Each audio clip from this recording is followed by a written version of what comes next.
August 22nd, 1957, brought NBC Radio Network listeners episode 108 of X-1, Drop Dead. The program adapts Clifford D. Simak's novelette, first published in Galaxy Science Fiction in July of 1956, with Ernest Kinoy preparing the radio version. An Earth expedition has landed on an unexplored planet, where its members find a single apparent native life form, an accommodating creature they call the Critter. As they survey the world for possible human use, the creature's biology and the planet's ecology become matters of close concern. Lawson Zerbe, Ralph Camargo, and Joseph Bell are heard in the cast. We now take you back to the original broadcast. This is Nightline, your tie line to the world, and this is Walter O'Keefe. Tonight, a visit to worlds strangely different from ours, the world of the future, the world of X-1.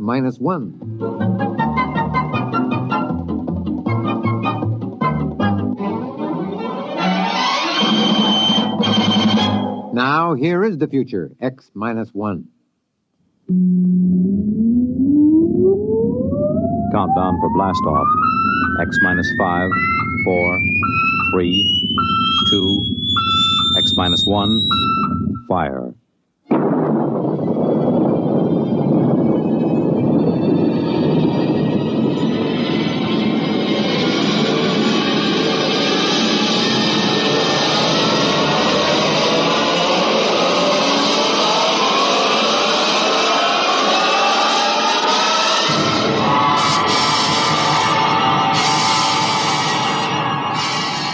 From the far horizons of the unknown come tales of new dimensions in time and space.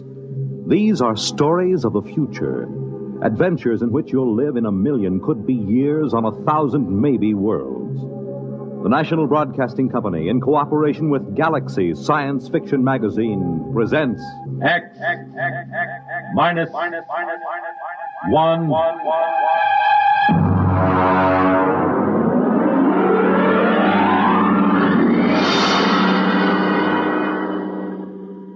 Tonight, the Clifford D. Simak story, Drop Dead.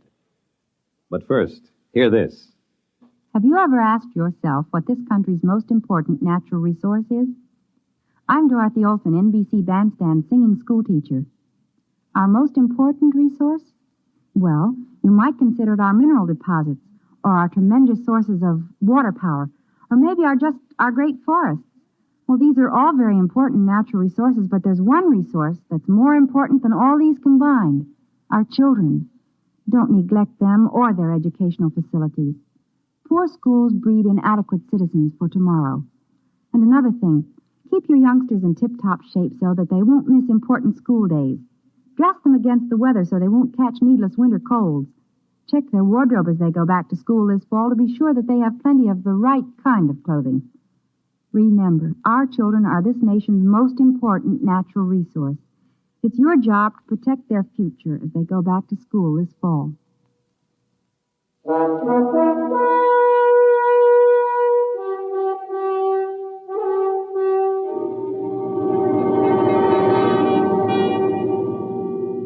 Now, X-1, and the story of an unbelievable planet. Listen to Drop Dead.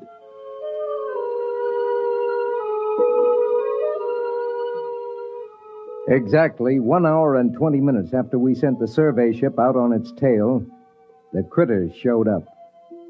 Ordinarily, when you make a landing on an unknown planet, it takes at least a week for any life to come creeping out of hiding and sneak a look. But there they were, the critters. They were almost cow-sized, but not as graceful as a cow. Their bodies were put together as if every blessed one of them had run full tilt into a wall. Their hides were splashed with large squares of pastel colors, the kind of color one never finds on any self-respecting animal. Violet, pink, orange, chartreuse. The overall effect was in a checkerboard, made by an old lady who did crazy quilts. Max Weber, our biologist, stood at the tail fin with me and stared. Look at that on their heads. Those antlers. Those are not antlers, my friend. Well, I was afraid to say it. It looks like vegetation. As if they were trying to hide behind a skimpy thicket. What bothers me is the fruit and vegetables. That is, fruit and vegetables growing on their heads. Hey, watch it. One of them's broken away from the herd and coming over this way. Step back. Give me a clear shot in case it charges. Look, here it comes. What? How do you like that? It just dropped. Ted, that animal just walked up to us and dropped dead.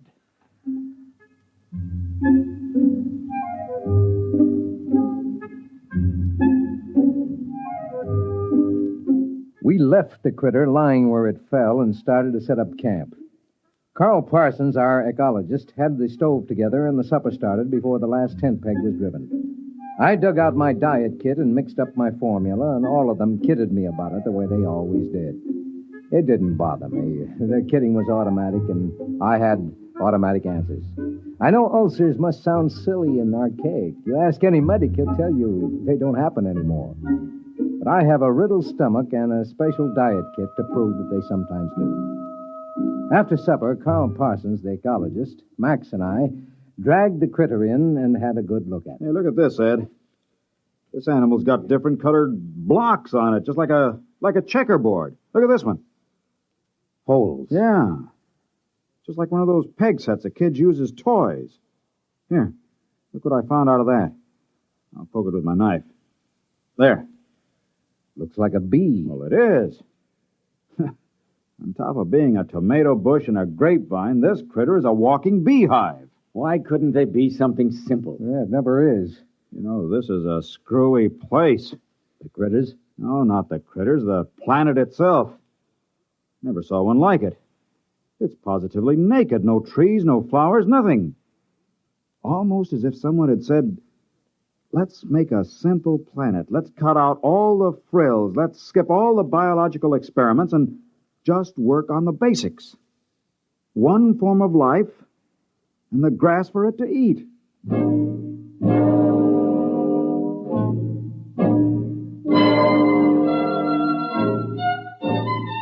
We unshipped the experimental animals, the rats, the zartils from Centauri, and the pumpkins from Polaris.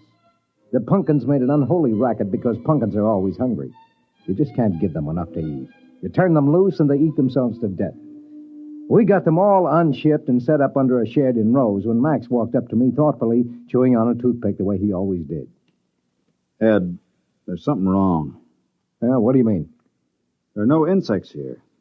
I wandered around, laid down in a dozen different places. Stands to reason a man should find some insects if he looked all morning. It is natural. What about the bees? What bees? Well, the ones that were in the critter. Didn't you see any? No, I didn't get close to any critter herds. Birds? Not a one. Oh, I was wrong about the flowers. The grass is tiny flowers. For the bees to work on. Very neat, isn't it? I'm not so sure.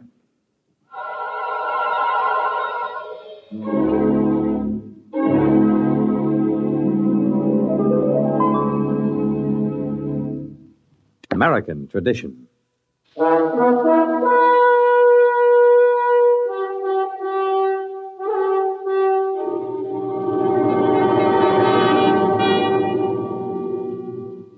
Now back to X-1 and the Clifford Simak story, Drop Dead. The bio team had the critter spread out on a canvas tarp. They were happily chopping him up in small pieces with a scalpel. Ed, I've got news for you. No brain. What? No brain. We can't find one, and there's no nervous system. That's impossible. How can a highly organized, complex animal exist without a brain or nervous system? He's got everything else. As near as we can figure it out, there are at least a dozen different kinds of flesh. Some fish, some fowl, some good red meat, maybe even a little lizard. Well, an all-purpose animal. We found something finally. If it's edible, and if it doesn't poison you, if it doesn't grow hair all over you. Well, that's up to you fellas. I'll get the cages down, and you can start killing off the little animals to your heart's content. And there's only one insect, these bees. And we never see these unless we're near a critter herd. And no birds, no fish in the water. Not even a single-cell paramecium.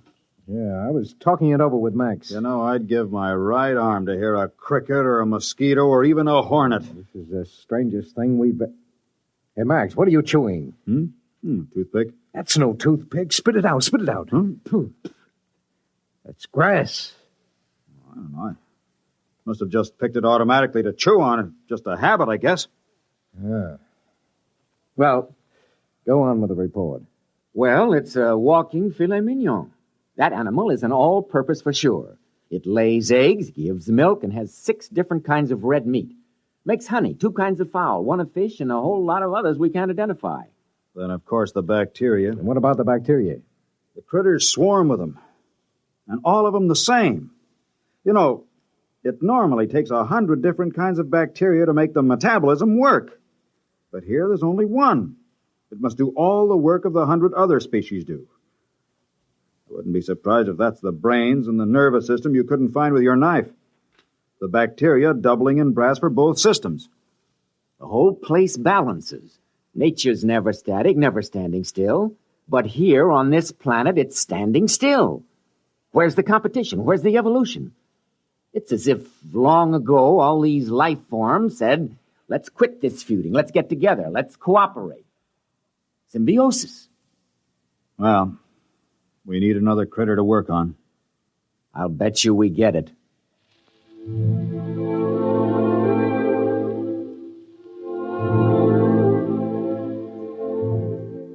Luckily, Max didn't take Carl's bet. Right after breakfast, the critter came in and died with a savoir-faire that was positively marvelous.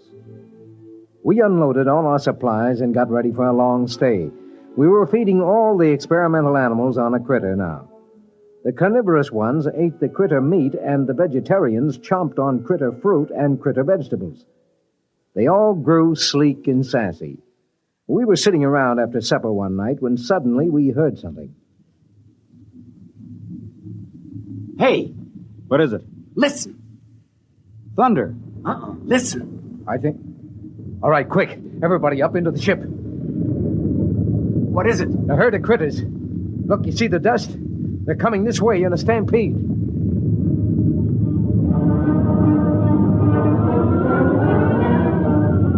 We swarmed up the ladder and tumbled into the port. Below us, the stampeding critters went grinding through camp. There seemed to be millions of them. They came pouring past for almost an hour.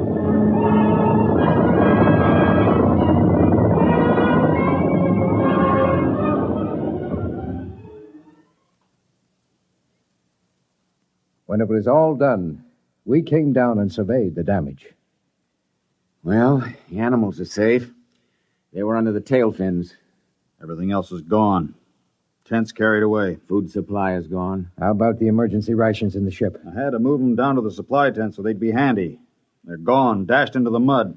Well, even if we lifted ship immediately, it's at least 7 weeks to the nearest contact point. And no rations. Well, gentlemen, I suggest you try on your bibs. There'll be steak for dinner. Steak? That's right. Steak or fowl or fish or honey, whichever you like. You mean eat critter? You got any other ideas? Well, for one time. Ed, I wish I had your ulcers. You've got your diet kit in your pack, right? Yeah. Well, let's get a good fire going and throw on a chunk of critter.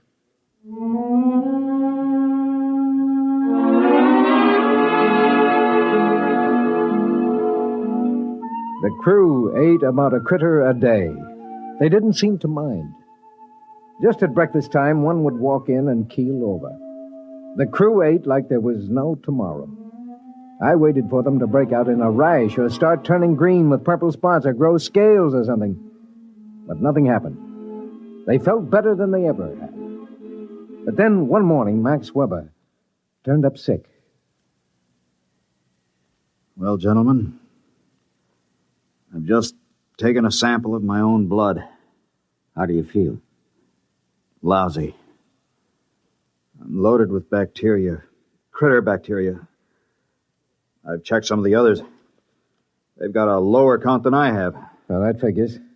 You got a head start. No. The rest of them have just been eating critter for a week. Hey, remember the day you ran out of toothpicks and took to chewing on a grass stem? Yeah. Well, we can't stop eating critter. It's all the food we have. Well, we might stop eating critter now. And there's my diet kit. We might make it home. Your diet kit wouldn't last us 3 days. I took a blood sample on the test animals. They've got a bacteria count almost as high as mine. Well, it doesn't make any difference. We still have to eat critter. We haven't got any choice.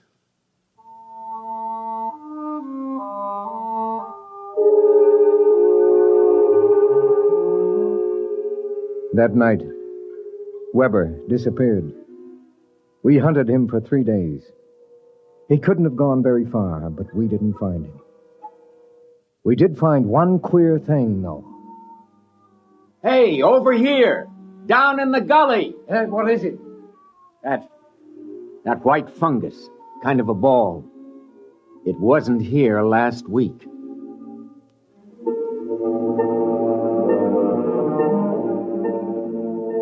We couldn't find Weber. And then about 4 days later, Carl woke me up. Ed, get up. Get up. Hey, what's the matter? The animals, the test animals. They're encysting. They're turning into cocoons or chrysalis or something. What? All of the test animals, the guinea pigs, the dogs, they're turning into white fungus balls. Carl. The ball we found out in the field. Weber. Max Weber. It's got to be.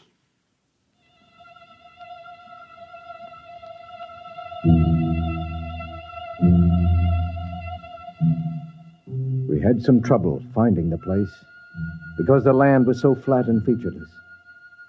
We finally located it just as dusk was setting in. It's split. Looks like an egg after a chicken's been hatched. Carl? Well, what do you think? Look inside.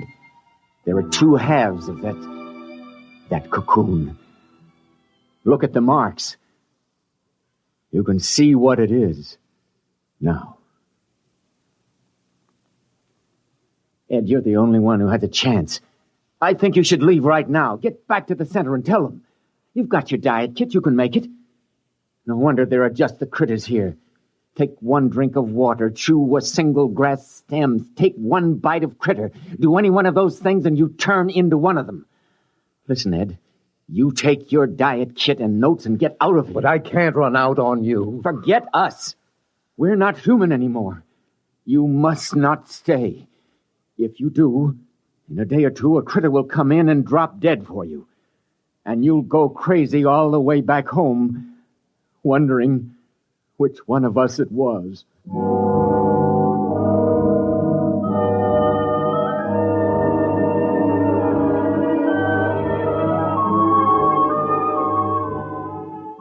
I walked slowly over to the ship, and I stood at the foot of the ladder, holding the notes and the diet kit against my chest.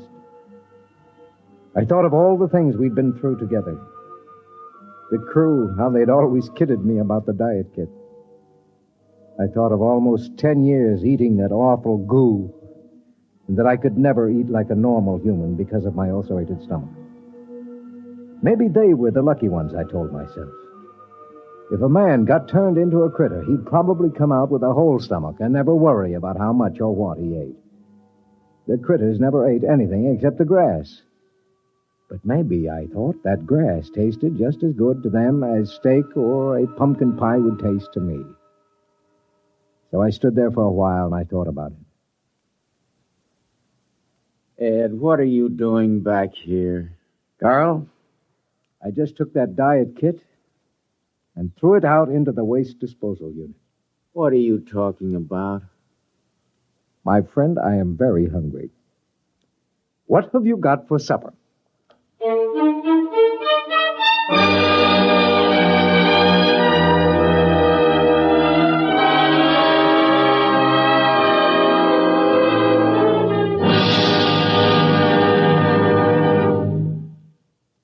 Collins speaking. And I'll have another word for you about X-1 in a moment. Hi, this is Walter O'Keefe. You know, they say there's nothing new under the sun, and maybe that's true. But there is something new under the moon, and that's Nightline. In Nightline, we think we found the way to use the intimacy as well as the lightning-fast maneuverability of radio in an hour-and-a-half package of high-voltage, different entertainment. We found the way to make the airwaves your magic carpet to wherever big things are happening. Anywhere in the country, for that matter, anywhere in the world. Now, let's say that your favorite comedian is performing at a Las Vegas nightclub. He's packing them in, and you've really got to have connections to get a table.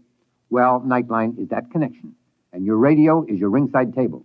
More things than you'd believe are happening in the so-called still of the night, and Nightline is your line to exciting entertainment after dark. My feeling is Nightline marks a new era in nighttime entertainment. Tune us in every Tuesday, Wednesday, and Thursday, and you'll hear what I mean. You have just heard X-1, presented by the National Broadcasting Company in cooperation with Galaxy Science Fiction Magazine, which this month features Double Indemnity by Robert Sheckley. To commit the perfect crime, all Barthold needed was centuries in which to plan it and execute it, and an insurance policy with Double Indemnity. Galaxy Magazine on your newsstand today. Tonight, X-1 has brought you Drop Dead, a story written by Clifford D. Simak and adapted for radio by Ernest Kinoy. Featured in our cast were Lawson Zerbe as Ed, Ralph Camargo as Max Weber, and Joseph Bell as Carl Parsons. Your announcer, Fred Collins. X-1 was directed by George Voutsas and is an NBC Radio Network production.